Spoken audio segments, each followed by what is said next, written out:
want you to care about me for a minute. If you don't care that I can't pay my bills, or I'm having problems at home with my spouse, or my kids are on the wrong side of the good stuff, maybe there's a health diagnosis that somebody close to me is dealing with, or any of these other things.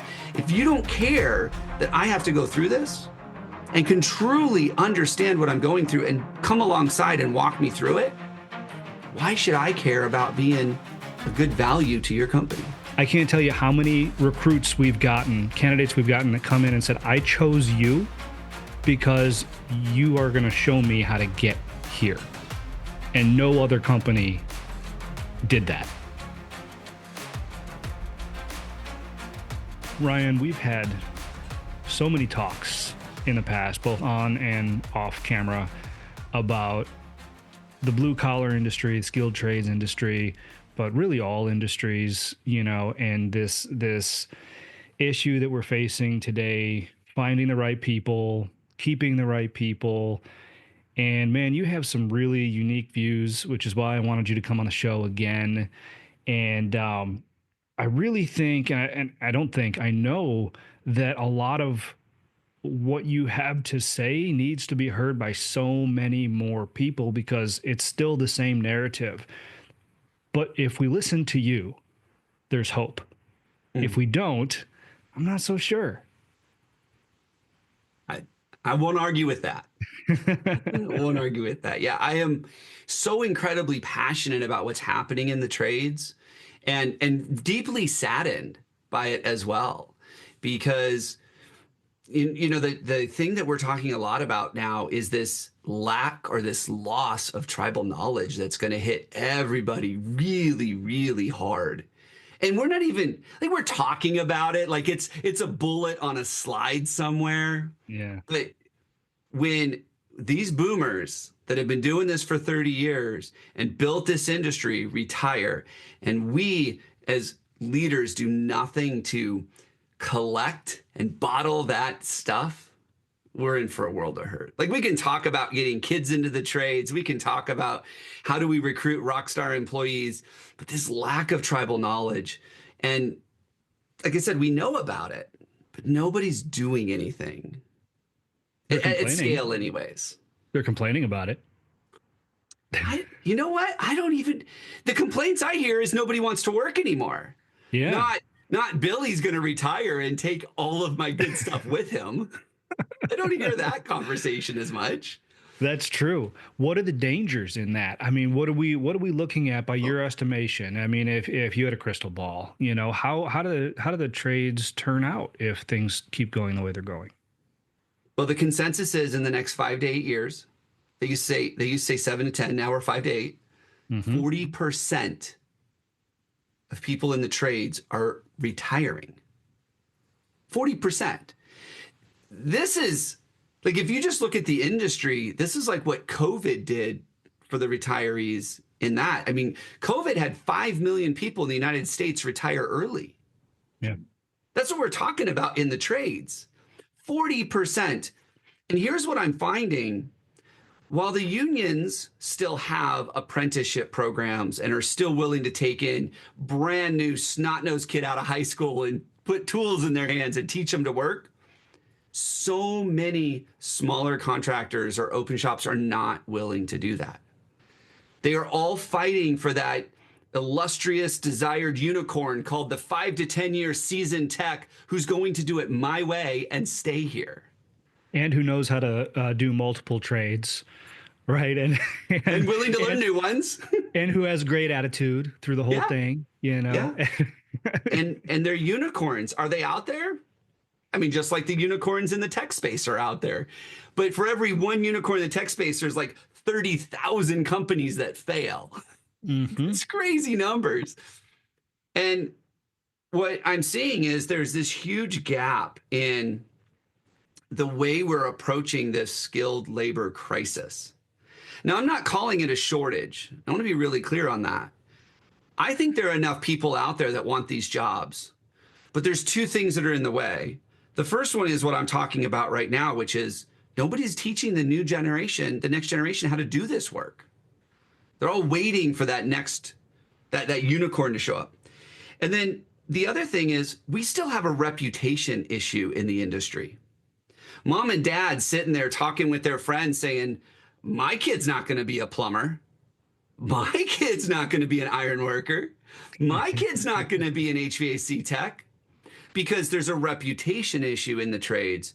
And mom and dad want to be able to brag about what their kids are doing, not have to go to their friends and say, well, my kid didn't go the college route, so they took plan B and settled.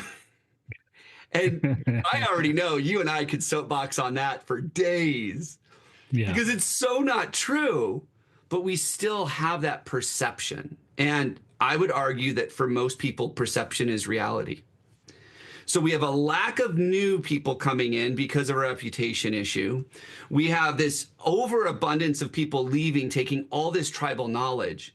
In the next 10 years, we either need to see a revolution in the way the trades are done, robotics, some kind of automation, stuff that doesn't break anymore. I don't know, like some crazy revolution, or we're going to have to start treating the trades as the well-respected group that it is. I've been working on this rant for a little while. I don't know if you know, but I like to rant sometimes. I enjoy your rants, Ryan. What if we valued the plumber as much as we value the attorney? Mm-hmm.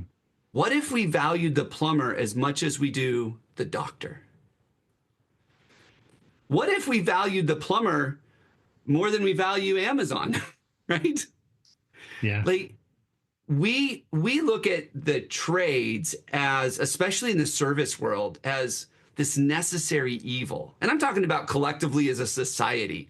They come here when something's broken, they fix it, they get out of my world. Mm-hmm. Like I know I take for granted every time my toilet flushes and it does it well. I know I take that for granted. As most of us do.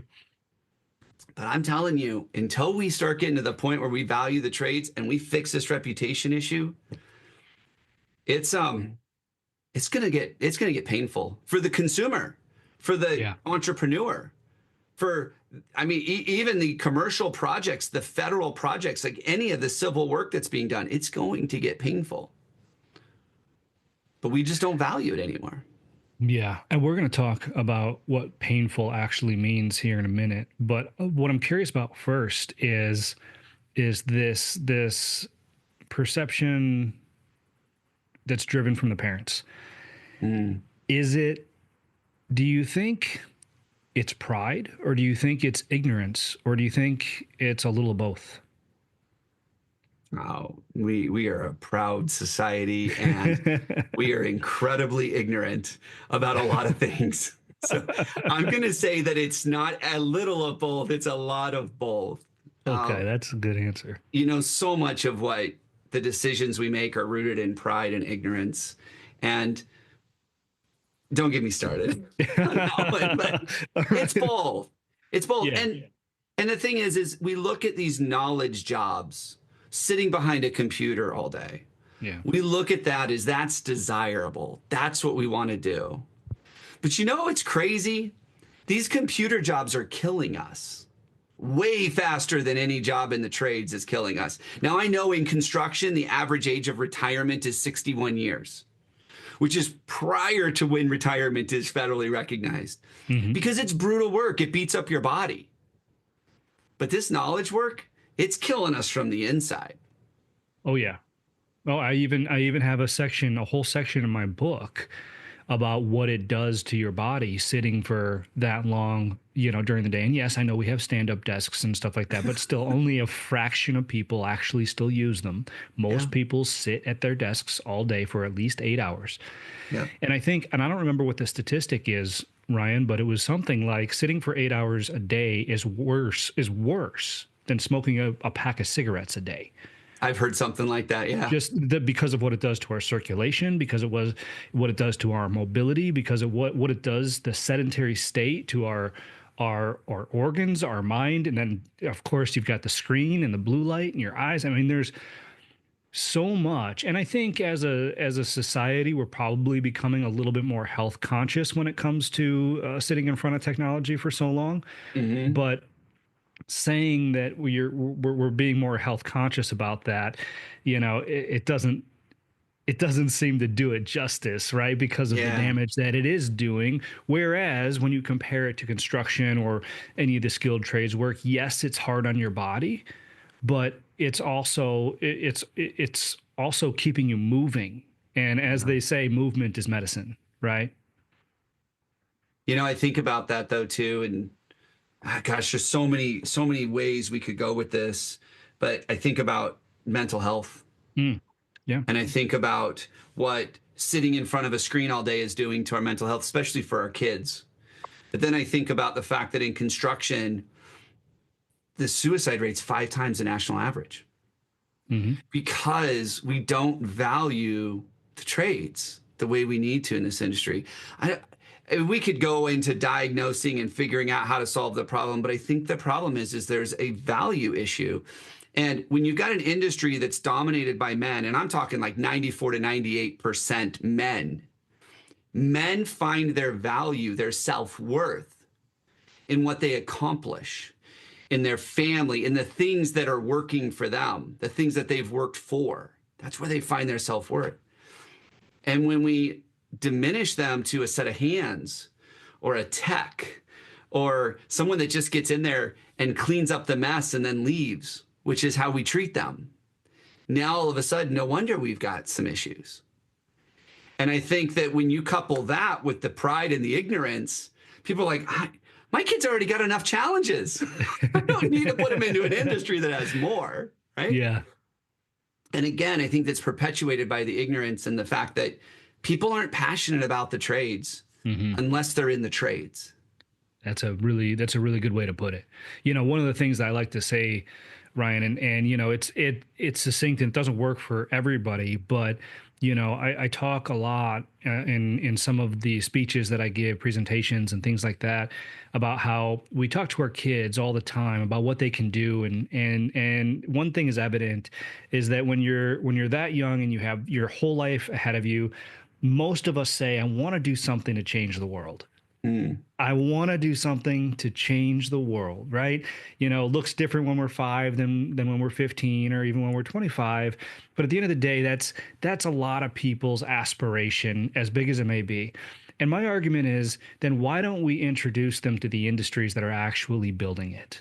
Mm. It's so, so true. It's narrative, right? It's Yeah. Oh, narrative. yeah. It's how we talk about it. Yeah. You and I are recording a podcast on a whole bunch of technology that was built by people way smarter than me. But you know what? If that Ethernet cable wasn't run, or that electrical wire wasn't run, or we didn't have this office it's keeping me safe from the elements, you and I are not having a podcast. We're not doing this. And I think people forget that while we have this massive growth in technology, the technology is nothing without the linemen and the pipe layers and the electricians. And you're out in Arizona, I'm out in the swampy South, and our HVAC mechanics, right? Like our techs. We don't have the comforts of life. We can't even operate our businesses anymore Yeah. without the trades. Yeah. But nobody thinks about that last mile. Nobody thinks about, oh, well, this is running over some internet cable somewhere. But it was Yeah. someone in the trades that laid that wire. Yeah. Absolutely. I love this, and we could use this direction. We could go Rogan on this podcast and do a 3-hour show just on, the trades in looking at it through this lens. However, I think it's important to paint that picture, especially with some of the stuff that I do want to talk to you about, because at the end of the day, I know it sounds grim in a lot of the things that we're talking about because they're aspirational and it's not how it's happening today. And that really sucks, Yeah. but there's things that we can do in the trades to change this narrative. There's things Mm. that you can do, right? And that you're doing for business owners in these spaces and others to help change that narrative, which is why I love talking to you, which is why I asked you to come on the show again, because I want to kind of drill into some of these tactics, right? I want to understand how we as entrepreneurs, business owners, executives, managers, whatever, in the trades, in the blue collar industries, how can we take that torch and march forward? How can we change that narrative? What is it that we have at our disposal to start moving the needle, if you will? Yeah. I think there's two things, and everybody can do these two things. I mentioned that we have a reputation issue in the industry. And there are some very early adopters that have recognized this and are doing some amazing things. And if you don't believe me, go check out this Ethos series that I've heard about, and you've probably heard about too, right? Like amazing stuff, being vulnerable, letting people know that you know what it's like to walk in their shoes because you've been there, you've done that. Some people call that empathy, right? And it's understanding where the people in the trades are coming from. And I'm talking about your frontline craft worker, technician, the person that's out there making it happen.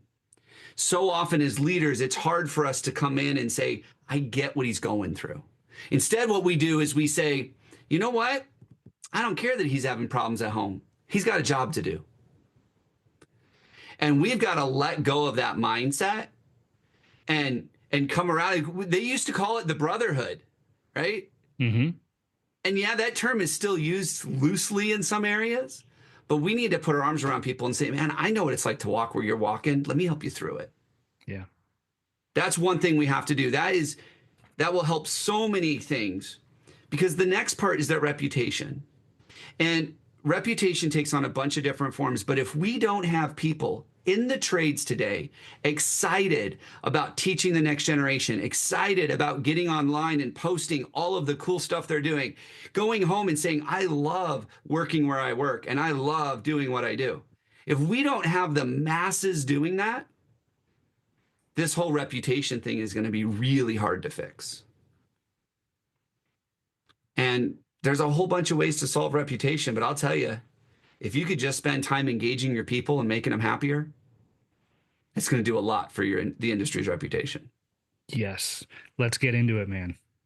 So I know that there are people listening to this show right now and they're saying, yes, I need to engage my people. I don't know how to do that. I was never taught. I was a technician. I started a business, and now I'm treating all my technicians like my manager treated me, maybe a little bit better because that's why I left to begin with. But Yeah. I don't know what engagement means. So help me understand. Well, when an employee is engaged, it means that your jobs will be more profitable. It means that your customers and your clients are going to be happier. It means that the team around them is going to say, I like being here. I look forward to coming to work on Monday. It means that retention goes down. I mean, retention goes up, turnover goes down. You hold on to people longer. You get people knocking on your door and saying, hey, Josh, I know you ain't hiring, but I'm going to stand in line until you are because I want to be here that bad. That's what you get when you focus on this reputation and engagement with your team. So the first thing I would say, if you want to engage your people, this is going to sound really silly. If you want to know what engages your people, ask them. I know it sounds silly, but ask them. What engages them? I'll tell you what doesn't engage them. A boss that they're fearful of. Chaos on the job site. A dispatch team that doesn't know what they're doing. Right? This is not what engages your people. So ask them what engages them. And you know what we found out? I know a lot of people are thinking, I already pay top of the market. I already pay better than anybody else. Money does not engage people. Think about it for a second. When your guy takes home his paycheck, what's he do with that paycheck? He doesn't just put it in a savings account and look at it and go, "Ooh, I got big numbers." He lives his life, pays his bills, goes out on vacation, pursues hobbies. Let's find out what's really driving your people, because it's not the money.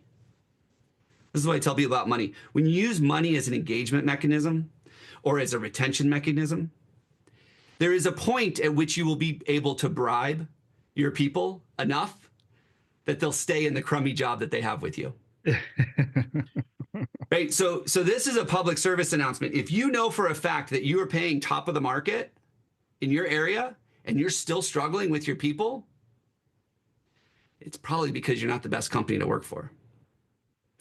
And you have to pay that much because the word on the street is you aren't worth working for unless you pay that much. And I know it might be hard for some people to hear, but I see it all the time. People will call me and say, "I had a guy turn down a $10,000 signing bonus to stay here. I had a guy turn down $4 more an hour to stay here. I hired a guy that took a $10,000 a year pay cut to come here." I hear it all the time. So I know it's possible. I'm not making this stuff up. But when we don't have the tools and we don't have the skills or the training to do this, we make pay the thing that we compete on. And we hope it solves all of our problems, and it never does. That's really, really good insight. And what would you say then to the people that say that money's the driver? Well, Like the people that are getting paid the money, right? yeah. So put yourself in their shoes for a minute. Remember we talked about this empathy thing? Put yourself in their shoes for a minute. You're in an industry that has a reputation of not valuing its people. Now, I'm not making a blanket statement. I know there are companies out there that truly value. And the reality is most of the time when I talk to contractors, they tell me how much they value their people. They just suck at saying it. Right? They believe it. We had a client one time pulled $250,000 out of his own retirement to make payroll. Like if that doesn't say I care about my people, I don't know what does. But he didn't get credit for that because he didn't tell anybody about it. Yeah. And so for those people that say that, I think what's happened is they've been beat up by the industry for so long, they're callous now. No boss is ever going to care about me.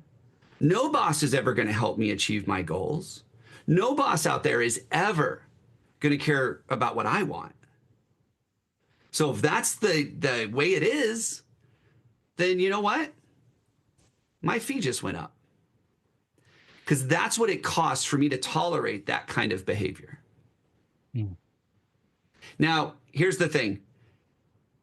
There's probably not a single person in the trades that will articulate it that way. True. But when we do our exit interviews and we talk to these people and we find out what's really driving them, that's what they're telling us.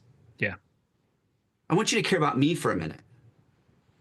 If you don't care that I can't pay my bills, or I'm having problems at home with my spouse, or my kids are on the wrong side of the good stuff, or maybe there's a health diagnosis that somebody close to me is dealing with, or a drinking problem, or mental health, or any of these other things. If you don't care that I have to go through this and can truly understand what I'm going through and come alongside and walk me through it, why should I care about being a good value to your company?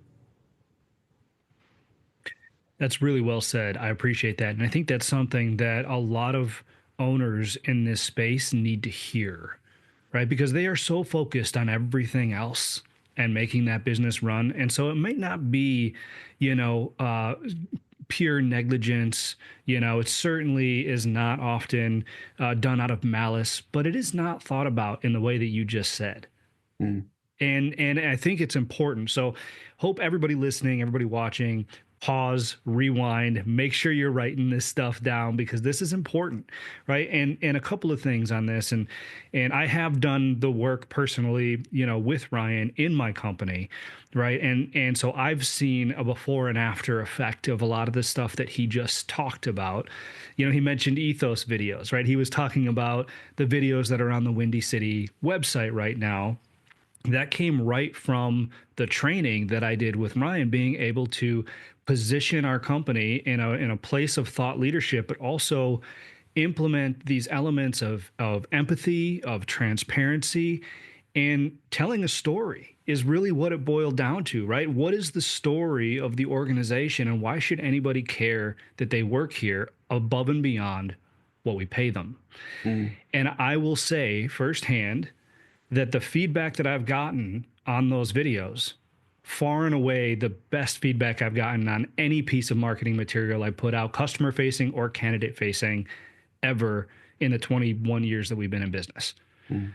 And so this stuff is real, right? And if you haven't checked out those videos and you want a template, you want to see an example, go to the website, windycityequip.com, wcecommercial.com, and they're right there on the I think they're on the main page. But they're great, and that was straight through Ryan's coaching on how to actually get those in place. So this stuff is real. This stuff it works. Well, and I was going to say, bring a box of tissues, and it's okay because real men do cry. It's some seriously deeply emotional stuff that you got into on those videos, and it's just that's what we need. That's real. Yeah. So let's talk recruitment then, and becoming this employer of choice. We hit reputation, right? And this takes, and what I'm finding personally, this takes years of work. Okay. The reputation part of it, because, if your reputation gets tainted along the way because maybe you're growing so fast like we were, right? 3-time Inc. 5,000 company, and a lot happens in that period of time that you're growing so fast, and certain parts of the company get neglected. It's just it's a matter of fact, right? And then people will leave because they don't feel like they're a part of the growth, or that they contributed to the growth, or maybe that they weren't treated correctly or whatever. And then, but every single time one of those people leave your organization, that's what they're saying about you, and so they're building your reputation in the opposite way. So, how do we build it back? How do we fight back against that from a recruitment standpoint and position ourselves as the employer of choice? Is it acknowledging the mistakes? Is it just getting better and waiting?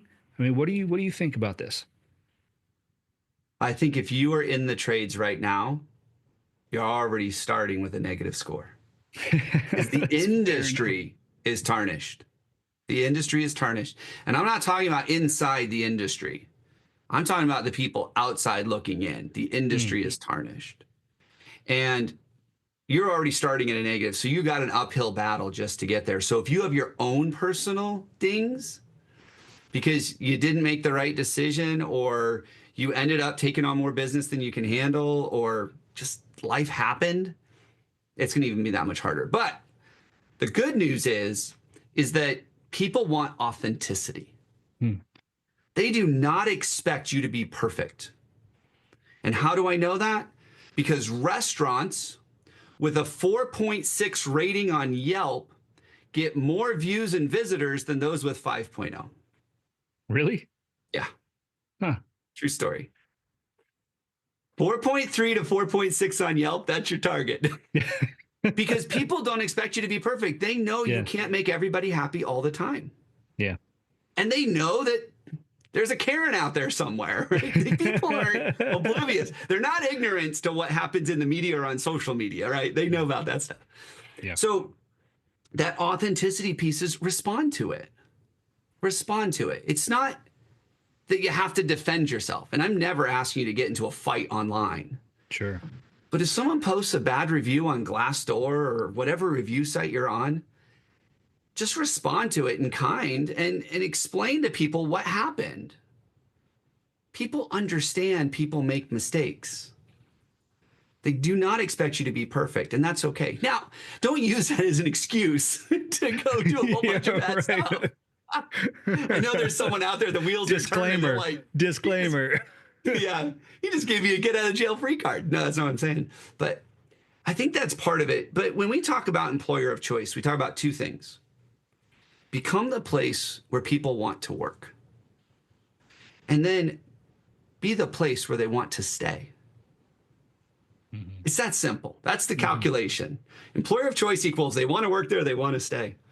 But doing it is tough. Yeah. And we've broken it down into 6 components, if you will, within what we call the employer brand, which is how you represent yourself to candidates. So if you want to recruit the best, the most talented, the most successful, like I love it. Everybody wants a producing sales rep that they don't have to train or coach, right? They all want that estimator that's perfect and will estimate exactly the way you want without you having to train them. It's kind of like a unicorn. Good luck. Right. But when you're clear, the first C in choice is when you have a clear values, vision, and purpose. That's the story you were talking about. When you're clear about why you do what you do, how you do it, how you behave, and why you get out of bed on those days you don't want to get out of bed, right? Like, why do we do this stuff? People can align to that and they go, you know what? I want to be on that bus. I want to be a part of that company. Because when I get up in the morning and I go to work and I see John over there, John and I are going to connect on why we got out of bed today. Because we love serving this group of people, or because we love doing this type of work, or because we want to build this infrastructure and bring value to a community. That is so important. And we all have it. We just don't articulate it. Yeah. And if we do articulate it, we have marketing print a banner and put it on the break room wall, and then we don't tell anybody else about it. But when you're recruiting, that's what people want. They want to know that they are going to a place, a company that will care about them, that will invest in them, that will create this environment where they feel like they belong. Yeah. The last thing people want to do is show up on day one. Nobody acknowledges they're there. Nobody acknowledges their name. Nobody cares to get to know them. And they go home at the end of the day and they tell their spouse, I don't think this place is any better than the last one. So it's more than just defining it. You have to live it. Yeah. And then when we move into the H, which is high trust leadership, I think that this is the biggest opportunity for most contractors. Is how do you get your people not to trust the executives? I'm talking about your service manager and your foreman, their direct leaders. How do you get them to trust them? But what do we often do with our middle management? We give them just enough rope they don't strangle themselves. We give them almost no authority. We give them very little clarity because we're short-staffed and we just need help. And then we say, oh, by the way, go lead. Oh, no one's ever taught you that before? Go watch some Tony Robbins videos, right? Like, that's the extent of what we do. If we want people to trust our leaders, to trust their leaders, we've got to train them. Got to hold them accountable. We have to teach them how to communicate. And a lot of the work that we're doing now at Core Matters is around this. Because there's not a lot of people training for the industry. Yeah. There's a bunch of people out there teaching leadership training. You know, they teach bankers all day long. That's true, man. But that does not carry over to the job site, ever. Not quite. No. Especially when you're in the service industry and you guys got running jobs solo all the time. Yeah. Their leader's a phone call away. That's even harder to lead when you're not face to face. And then to circle back to the thing we started talking about, we need to provide opportunities to grow. That's the O in choice, the opportunities to grow. These kids coming out of high school want a career. And we turn them away because we don't have an apprenticeship program or because we don't have the time or the energy to train them. Or we do train them, we make them a journeyman and we say, we're done. We don't know how to train you to be a supervisor. We don't know how to train you how to go into a different career path. Well, you know what? Some of these guys, They're brilliant. And if someone would just take the time and sit down with them, you could teach your next hotshot estimator that's going to bid and win every job profitably. You could teach your next project manager. I mean, think about that. If you had a project manager that grew up on the craft side of the trade, oh, I mean, that's powerful. No, absolutely. But we usually hire project managers that came out of school, know nothing about what we do, and then we hope they learn the trade over 2 decades. Yeah. So quick story, real quick. I don't want to interrupt, but I this is important what you're saying, and I want to reiterate the importance. So another thing that came out of our partnership together when I went through this with you is a career path, right? And so we have articulated and now marketed a clear career path for all of our technicians. You have 2 starting points, either a PM tech or an install tech, both of which are apprentice style positions. Then you move into a level 2 of each, then they converge and you have an opportunity to be a junior technician, junior tech 1. And then it goes to junior tech 2 and 3, then senior tech 1, 2, and 3, eventually to master tech.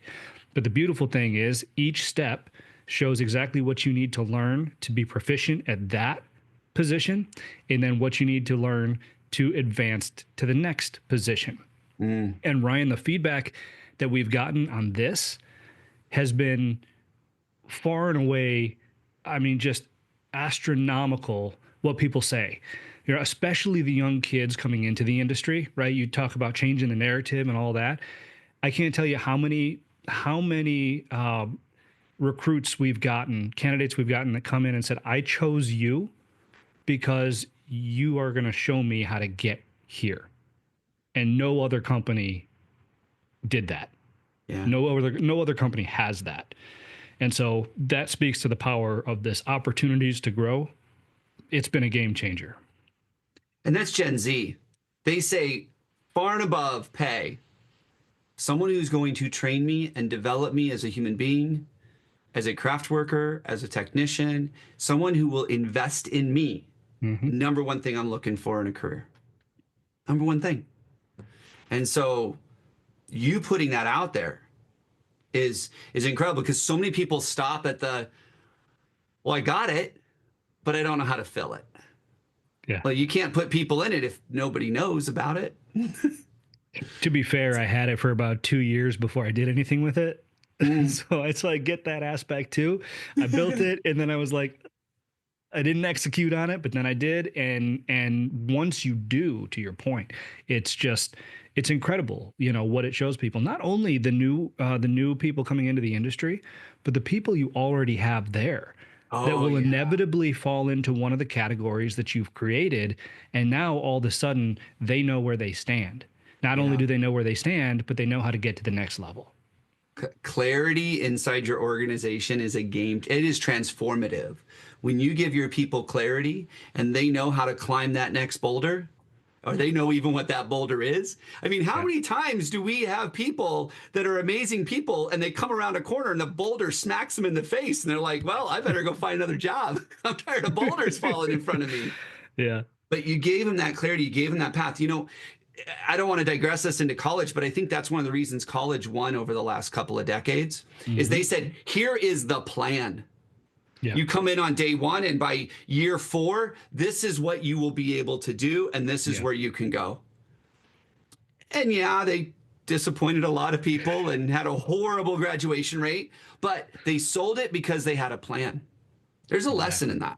That's a huge lesson. Absolutely. And you've got that one too. So the next one in choice is the I, and that's industry leading growth and reputation. Now, here's the thing. People always argue with me. They're like, I'm happy at 7 million. Like, I don't really want to grow. And you've heard it before. If your business isn't growing, it's dying. And nobody wants to work for a dying organization. And nobody wants to work for an organization that's just keeping up with the economy. They want to work for a leader. Why is it? I mean, think about this for a second. Sports teams, best recruiters in the world, right? There's a 5-year-old right now playing ball with his dad saying, I can't wait to go play for the Yankees at 5. Could you imagine if there was a 5-year-old right now doing some electrical work with his dad and go, Dad, I cannot wait to be a master electrician. Like, how cool would that be? Oh yeah. But the people want to play for the winning team, is my Hmm. point. They want to play for the team that has the biggest amount of press coverage, that has the biggest budgets. They want to play for that team. And if you are not leading the industry in growth, these A players, they're going to look for somewhere else to grow Yeah. because they want to grow with you. And so if you are at the point where you're thinking, hey, I'm just fat and happy here, I'm making enough money, I'm good, why can't I find a rock star employee? You might have to relegate to the fact that you are going to have to create your own rock stars, because rock stars are not going to show up. They want to play for the best guys out there. The next one is, and we've talked about this, and this might seem a little contradictive, but competitive pay and stability is important. You can't be the low paying company in the market. You've got to at least be competitive. You don't have to buy the market, but you can't pay bottom dollar. And I see this happen a lot, especially with companies that are building apprenticeship programs. They're like, minimum wage is $12.50. I'm bringing the kid in at $12.50. I'm like, you can go to McDonald's and make $18 an hour. Yeah, right. And it's way easier, safer work. So yeah, you have to be competitive, but the stability is the key part here. You have to be able to create stability while being competitive on pay. Nobody likes waking up on a Monday morning and going, gee, I hope the company makes it through the week. Or getting their paycheck on Friday and going, boy, I hope it doesn't bounce. I've worked at places like that. It was a mad dash on Friday when checks came out at noon. I mean, we literally, a lot of us switched to the Bank of America right across the street. Oh, so you could go right over So there, we right? could go right there and put our check in, and then we'd transfer it out to our normal bank because we were so afraid that it would check, and it would bounce regularly. Somebody's check was not going to clear. And if you are not stable and you are not able to provide competitive pay and benefits for that matter, it's interesting. Gen Z is starting to be a little bit more retirement savvy and focused and thinking about the future. The millennials decided against that. They're having fun now. Yeah, right. But Gen Z is like, no, that 401k sounds good to me. If I start investing now, I'll be a millionaire not too long. And so you have to have competitive pay. You have to have stability. And then finally, the last one is in choice is you have to have an engaged workforce. Because like I said before, nobody wants to play for a team that's not growing, that's not winning. Nobody wants to show up on a team and find out they're the only one that can carry the ball. Nobody wants to do that. So if I show up on day one and I see a bunch of people moping around and I'm like, what the heck's going on around here? I'm not going to stick around.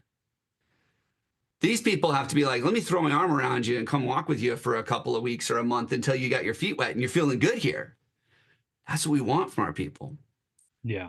So if your workforce is not engaged, you will struggle recruiting, period. That is great. And I love the use of the acronym. Undoubtedly the choice and employer of choice, right? Right. So let me just Absolutely. recap and make sure that I heard you correctly.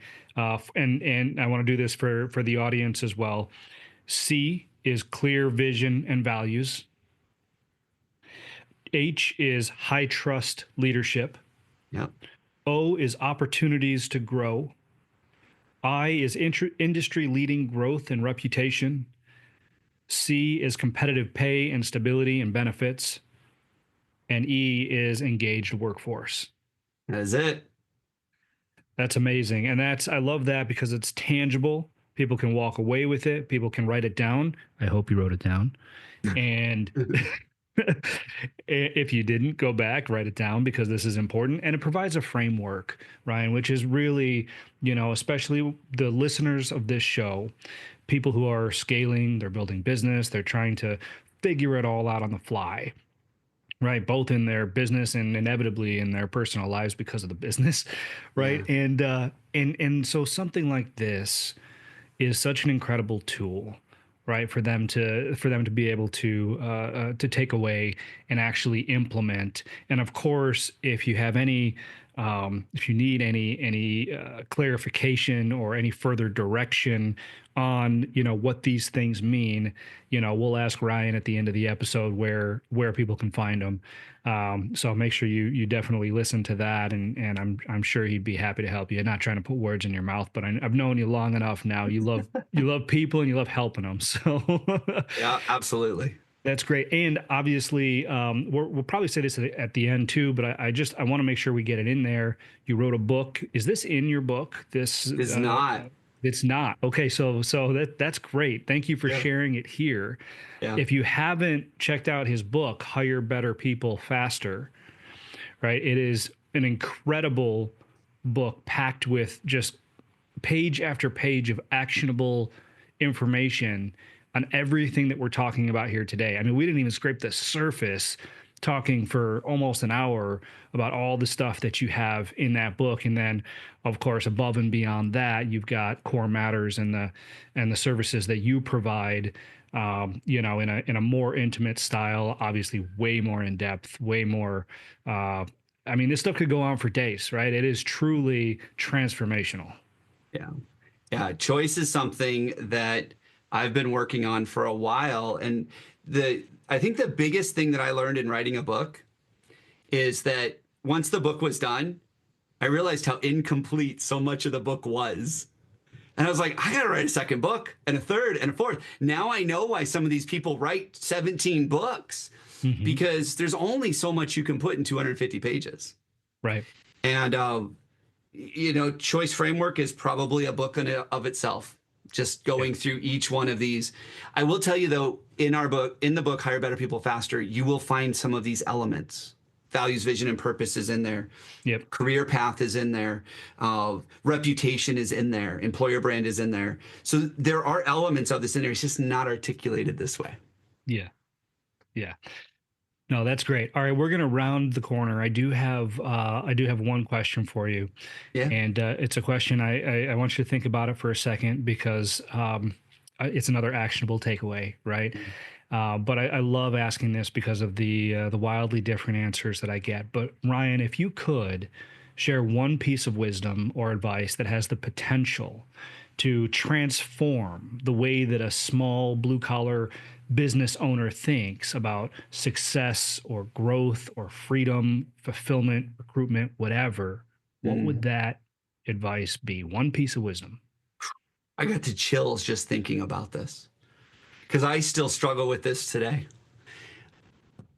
I have met so many contractors that are everything to everyone. I've met so many business owners. They're like, oh, I don't want to say we won't work with them, because what if? And so they create these half-baked processes and systems and training programs because they need to be everything to everyone. And you've heard it before, the riches are in the niches. And we use that principle in recruiting.